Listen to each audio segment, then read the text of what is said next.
নমস্কার বন্ধুরা, অ্যাস্ট্রো নীলমণি চ্যানেলে আপনাদের সবাইকে স্বাগতম। আজকে আমরা 7টি নক্ষত্র নিয়ে আলোচনা করব। এই নক্ষত্রের জাতক জাতিকাদের যে স্বভাব এবং চারিত্রিক বৈশিষ্ট্যগুলো রয়েছে সেগুলোই আজকে আমরা বলবো। এছাড়াও এদের কেরিয়ার এবং স্বাস্থ্য সংক্রান্ত যে দিকগুলো আছে সেগুলো আমরা আজকের ভিডিওতে বলবো। তো বন্ধুরা, ভিডিওটা আপনাদের জন্য খুবই গুরুত্বপূর্ণ। তো আশা করব আপনারা ভিডিওটা শুরু থেকে শেষ পর্যন্ত দেখবেন। উম, আশা করি ভালো লাগবে। প্রথমে আমরা স্বাতী নক্ষত্র কি সেটা একটু জানি। স্বাতী নক্ষত্র হলো তুলা রাশির একটি নক্ষত্র, যার ব্যাপ্তি 6 ডিগ্রি 40 মিনিট থেকে 20 ডিগ্রি পর্যন্ত। এর রাশিপতি হলো শুক্র। স্বাতী নক্ষত্রের নক্ষত্রপতি হলো রাহু, মানে রাহু হলো এই নক্ষত্রের শাসক গ্রহ। এই নক্ষত্রের প্রতীক হলো কিশলয়, মানে নতুন উদ্ভিদের কচি পাতা, যা স্বাধীনতা ও বিকাশের প্রতীক।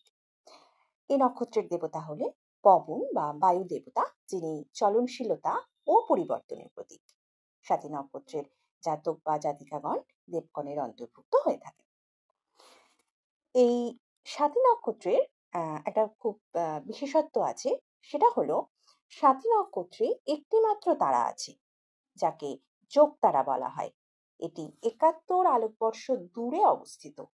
অনেকের মতে এই নক্ষত্র স্থির থাকে না, ঘুরে ঘুরে বেড়ায় এবং শব্দ করে। এই নক্ষত্র দেহের পঞ্চবায়ুর কারক।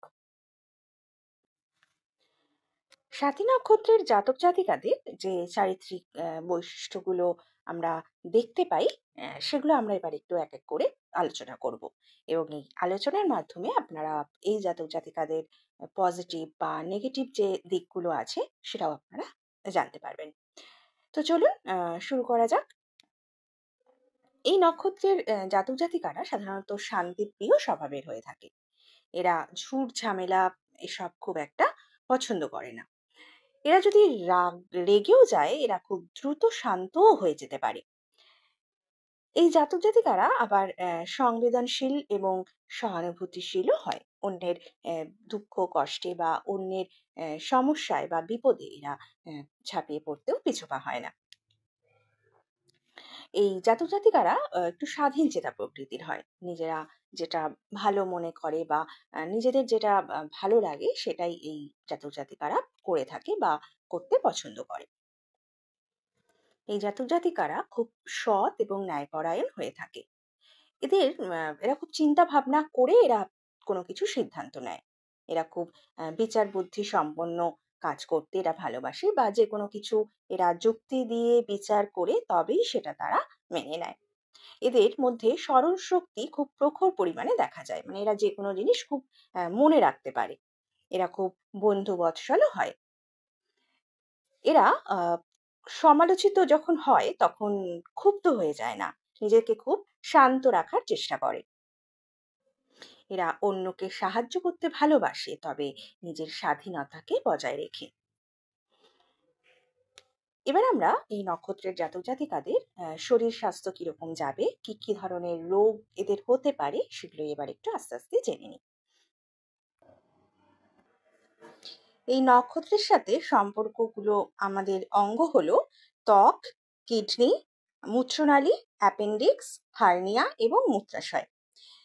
এর ফলে আমাদের যে এই জাতক জাতিকাদের যে সম্ভাব্য রোগগুলো হতে পারে সেগুলো হলো মূত্রাশয় ও মূত্রনালীর রোগ, এছাড়াও চর্মরোগ যেমন একজিমা, লেপ্রোসি ইত্যাদি রোগে আক্রান্ত হওয়ার সম্ভাবনা রয়েছে। এই নক্ষত্রের জাতক জাতিকারা অনেক রকম কাজে পারদর্শী হয়ে থাকে। এই জাতক জাতিকারা নানান রকম সৃজনশীল কাজ, মানে ক্রিয়েটিভ যে কাজগুলো হয় আর কি, যেমন সঙ্গীত, নাটক, সাজসজ্জা এইসবের সাথে যুক্ত থাকতে পারে। অনেকে আবার অটোমোবাইল, পরিবহন বা ট্যুরিজম সংক্রান্ত যে ব্যবসা আছে সেই কাজের সাথেও যুক্ত থাকতে পারে। অনেক জাতক জাতিকা আবার বিচারক, বিজ্ঞান, প্রযুক্তি বা বিজ্ঞানী হতে পারে, এইসব কাজও করে থাকে। যেহেতু এই জাতক জাতিকারা খুব ক্রিয়েটিভ কাজের সাথে যুক্ত, মানে সৌন্দর্যের পূজারী, তাই জন্য এরা নানান রকম ফ্যাশন ও মানে প্রসাধনী যে জিনিসপত্র হয় আর কি, সেই সবের সাথে যুক্ত থাকতে পারে বা সেই সব নিয়ে ব্যবসাও করতে পারে। অনেকে আবার আ নকলকরণ সংক্রান্ত কাজ, আ ডিজাইনিং, রিমেক বা অনুকরণমূলক যে শিল্পকর্ম আছে আরকি, সেইসব কাজও করে থেকে নিজেদেরকে সেই ক্ষেত্রে উন্নতি করতে পারে। তো বন্ধুরা, আপনি যদি ৭টি নক্ষত্রের জাতক হয়ে থাকেন, তাহলে আপনার মধ্যে এই গুণগুলো আপনি দেখতে পাবেন এবং নিজের শক্তিকে সঠিকভাবে ব্যবহার করে সফলতার পথে অগ্রসর হন।